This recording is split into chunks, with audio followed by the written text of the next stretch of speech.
Hello दोस्तों, my name is Saqib Khan. दोस्तों, इस वीडियो में हम लोग इंडिया के कॉन्स्टिट्यूशन के बेसिक फैक्टर को समझने वाले हैं। इंडिया के कॉन्स्टिट्यूशन के भी जो बेसिक इंपॉर्टेंट फैक्टर है जो हमें पता होना चाहिए, इस वीडियो में हम लोग जानने की कोशिश करेंगे। तो दोस्तों, इस वीडियो को स्टार्ट करने से पहले समझते हैं कि कॉन्स्टिट्यूशन का मतलब क्या होता है, संविधान का मतलब क्या होता है। दोस्तों, किसी भी कंट्री को जो है कंट्री कंसिडर नहीं किया जा सकता जब तक उसके पास जो है उसका खुद का जो है संविधान ना हो। संविधान या फिर कॉन्स्टिट्यूशन का मतलब होता है कि किसी भी देश को चलाने के लिए, किसी भी कंट्री को गवर्न करने के लिए कुछ रूल्स एंड रेगुलेशन की ज़रूरत पड़ती है, कुछ लॉज बनाए जाते हैं। और जब उस लॉ को जो है कंबाइन किया जाता है एक जगह बुक फॉर्म में, जब लिख लिया जाता है उस लॉ को, उस रूल्स एंड रेगुलेशन को, तो उसको संविधान बोला जाता है, उसको कॉन्स्टिट्यूशन बोला जाता है। इंडिया के कॉन्स्टिट्यूशन की बात किया जाए तो इंडिया के कॉन्स्टिट्यूशन के अंदर 3 इंपॉर्टेंट फैक्टर है। अब समझते हैं कि इंडिया का कॉन्स्टिट्यूशन मतलब क्या होता है। कॉन्स्टिट्यूशन का देखो, कॉन्स्टिट्यूशन जो है 3 चीज़ों पे डील करता है। दोस्तों, इंडिया का जो कॉन्स्टिट्यूशन है उसके 3 इंपॉर्टेंट फैक्टर होते हैं। एक आर्टिकल, दूसरा शेड्यूल, तीसरा पार्ट। ठीक है, तो आर्टिकल किसे कहा जाता है, आर्टिकल का मतलब क्या होता है वो समझते हैं। दोस्तों, आर्टिकल का मतलब होता है कि किसी कॉन्स्टिट्यूशन के अंदर कोई भी इंडिविजुअल प्रोविजन होता है उसको आर्टिकल बोला जाता है। यानी एक आर्टिकल जो है बेसिकली एक आर्टिकल के अंदर जो है स्पेसिफिक चीज़ों के बारे में जो एक्सप्लेन किया जाता है। एग्जाम्पल के तौर पर समझते हैं कि पहले आर्टिकल को, जब कॉन्स्टिट्यूशन के जो सबसे फर्स्ट आर्टिकल है उसको समझते हैं, उसको अगर हम लोग पढ़ेंगे तो उस आर्टिकल को पढ़ने के बाद हमें पता चलेगा इंडिया जो है बेसिकली क्या है, इंडिया का नाम क्या है। उस आर्टिकल को पढ़ने के बाद इंडिया की हमें पता चलेगा कि इंडिया का नाम जो है इंडिया है, भारत है। ठीक है, अब आर्टिकल 2 को अगर पढ़ेंगे तो आर्टिकल 2 हमें बताता है कि इंडिया के पास इंडिया के पार्लियामेंट के पास क्या पावर आती है इंडिया की टेरिटरीज़ को लेकर। ठीक है, तो हर आर्टिकल जो है एक इस पर्टिकुलर चीज़ को जो है एक्सप्लेन करता है, स्टेट करता है, बताता है। ठीक है, अब आर्टिकल 3 के बारे में बात करते हैं तो आर्टिकल 3 बताता है कि इंडिया के पार्लियामेंट के पास ये पावर होती है कि वो इंडिया के अंदर जो इंटरनल एडजस्टमेंट होता है किसी भी स्टेट को जो है किसी भी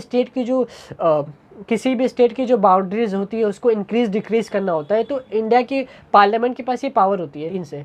तो आर्टिकल बेसिकली एक इंडिविजुअल प्रोविजन होता है कॉन्स्टिट्यूशन का जो एक स्पेसिफिक चीज़ को बताता है। ठीक है, अब आर्टिकल 14 को अगर समझे, आर्टिकल 15 को समझे या फिर किसी भी आर्टिकल को अगर समझने की कोशिश करते हैं तो हर आर्टिकल जो है एक स्पेसिफिक चीज़ बताने की कोशिश करता है।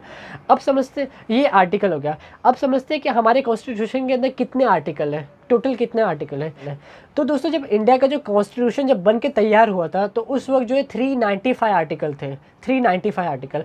लेकिन एट द प्रेजेंट टाइम जो है इंडिया के कॉन्स्टिट्यूशन के अंदर जो है 470 अप्रोक्सीमेटली 470 आर्टिकल मौजूद है। ठीक है, आर्टिकल का मतलब बेसिकली होता है कि किसी भी इंडिविजुअल प्रोविजन को जो है डिफाइन करता है। इंडिविजुअल प्रोविजन को आर्टिकल बोला जाता है, इंडिविजुअल प्रोविजन को आर्टिकल बोला जाता है। यानी एक आर्टिकल जो है कोई स्पेसिफिक चीज़ को जो है डिफाइन करता है। ठीक है, अभी एग्जाम्पल के जरिए हम लोग ने समझा कि आर्टिकल 1 जो है बताता है कि इंडिया का नाम क्या होगा। आर्टिकल 2 बताता है कि पार्लियामेंट के पास क्या पावर होगा। आर्टिकल 3 बताता है कि इंडिया के पास ये पावर होती है कि वो इंडिया के अंदर की जो टेरिटरीज़ है, यानी इंडिया की जो स्टेट है उसको जो है इंक्रीज़ कर सकती है, डिक्रीज़ कर सकती है। किसी एक स्टेट को जो है 2 हिस्सों में डिवाइड कर सकती है, किसी 2 स्टेट को जो है कंबाइन करके एक स्टेट बना सकती है।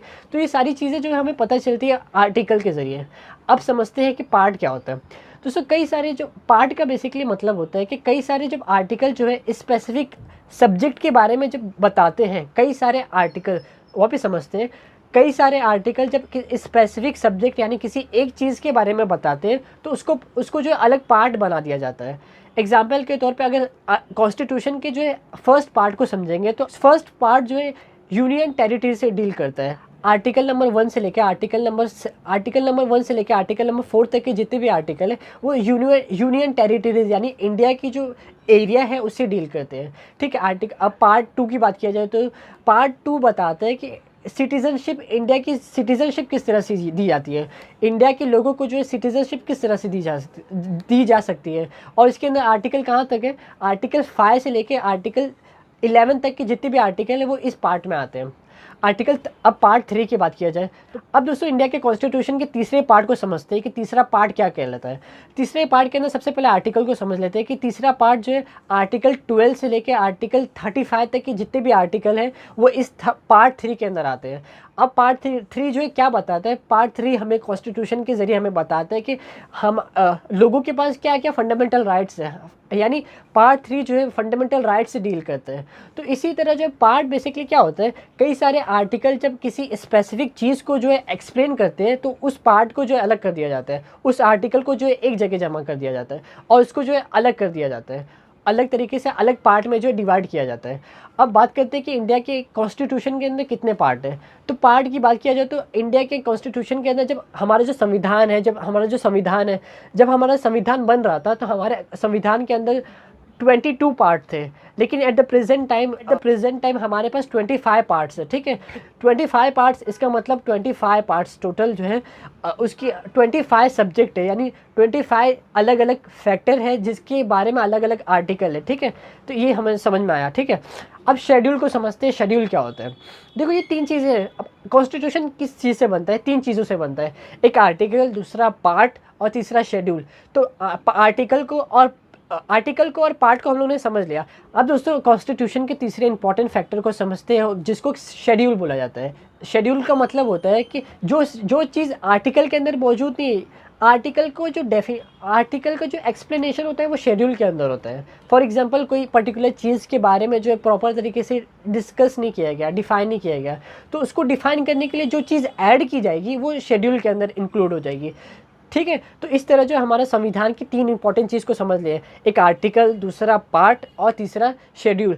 ये तीनों को जब कंबाइन किया जाता है तो हमारा कॉन्स्टिट्यूशन जो है बनके तैयार हो जाता है। ठीक है, अब दोस्तों दोबारा एक बार रिमाइंड कर लेते हैं कि इंडिया के कॉन्स्टिट्यूशन के अंदर कितने आर्टिकल हैं। तो इंडिया के कॉन्स्टिट्यूशन के अंदर जो है 470 अप्रोक्सीमेटली आर्टिकल हैं और 25 पार्ट्स हैं। और शेड्यूल जो है प्रेजेंट जब हमारा संविधान बन रहा था तो उस वक्त जो है 8 शेड्यूल थे, लेकिन एट द प्रेजेंट टाइम जो है हमारे पास 12 शेड्यूल है कॉन्स्टिट्यूशन के अंदर। अब दोस्तों हमारे कॉन्स्टिट्यूशन के कुछ इंपॉर्टेंट फीचर को समझ लेते हैं कि हमारा जो कॉन्स्टिट्यूशन है वो बेसिकली उसके क्या इंपॉर्टेंट फीचर्स है। तो सबसे पहला जो फीचर है वो है रिटन कॉन्स्टिट्यूशन हो गया, लार्जेस्ट कॉन्स्टिट्यूशन हो गया, सॉवरेन, डेमोक्रेटिक, रिपब्लिक, सोशलिस्ट। ये जितने भी इंपॉर्टेंट वर्ड्स हैं इसको बाद में हम लोग डिस्कस करने की कोशिश करेंगे। फंडामेंटल राइट्स को बताता है, हमारे जो कॉन्स्टिट्यूशन है फंडामेंटल राइट्स को बताता है, फंडामेंटल ड्यूटीज़ को बताता है, directive principle of state policy, यानी स्टेट गवर्नमेंट की क्या रिस्पॉन्सिबिलिटी है, क्या अथॉरिटी है, वो सारी चीज़ें एक्सप्लेन करता है। हमारा जो कॉन्स्टिट्यूशन है वो इंडिपेंडेंट जुडिशरी को एक्सप्लेन करता है। इंडिपेंडेंट जुडिशरी इंडिया की इंपॉर्टेंट पार्ट है, उसको भी हम लोग बाद में अगली वीडियो में डिस्कस करने की कोशिश करेंगे। इंडिपेंडेंट जुडिशरी हो गया। इंडिया का जो कॉन्स्टिट्यूशन हमें बताता है कि इंडिया जो है एक सेक्युलर स्टेट है, सेक्युलरिज्म को प्रमोट करता है, सेक्युलरिज्म के बारे में बताता है। यूनिवर्सल एडल्ट फ्रेंचाइजी के बारे में बताता है, ऑफिशियल लैंग्वेज को बताता है और इंडिया की कौन सी ऑफिशियल लैंग्वेज है। इंडिपेंडेंट बॉडीज़ के बारे में बताता है। इंडिपेंडेंट बॉडीज़ का मतलब होता है कि इंडिया की संविधान में कुछ इंडिपेंडेंट बॉडीज़ बनाए गए हैं जिसके तहत जो है इंडिया की एग्जीक्यूटिव काम करती है बेसिकली।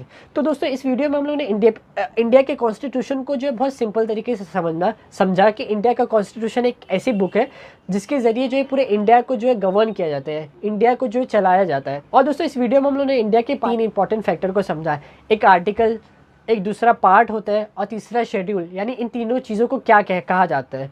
तो दोस्तों इस वीडियो में हम लोगों ने कॉन्स्टिट्यूशन को समझने की कोशिश की। अगली वीडियो में मैं कॉन्स्टिट्यूशन की कुछ इंपॉर्टेंट प्रोविजन को समझाने की कोशिश करूंगा, एक्सप्लेन करने की कोशिश करूंगा।